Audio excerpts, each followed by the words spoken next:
হাতটা তুলেন আস্তে আস্তে, এখানে রাখেন, আস্তে আস্তে তোলেন, উপর দিয়ে তোলেন।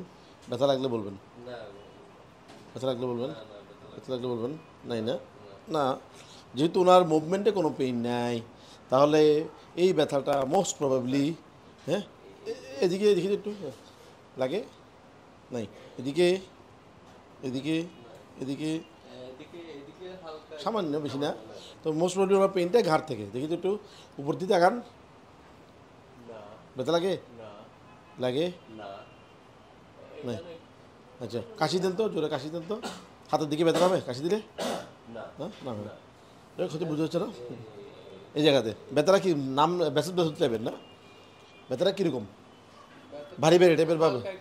ভারী টাইপের নার্ভ পেনের কারণে হচ্ছে, ঘাড়ের ব্যথার কারণে। শোল্ডার পেন বিভিন্ন কারণে হতে পারে, শোল্ডারের কারণেও হতে পারে, ঘাড়ের কারণেও হতে পারে। আবার আমাদের ভিতরে ইন্টারনাল কিছু অর্গান, যেমন ধরেন গল ব্লাডার, হার্ট, অথবা লাংসের কোনো প্যানকোর্টস টিউমার, এগুলোর কারণেও শোল্ডার পেইন হতে পারে।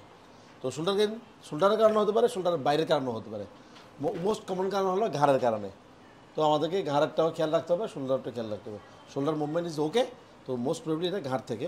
আমরা আগে হয়তো আপনাকে এক্সরে করাইছিলাম।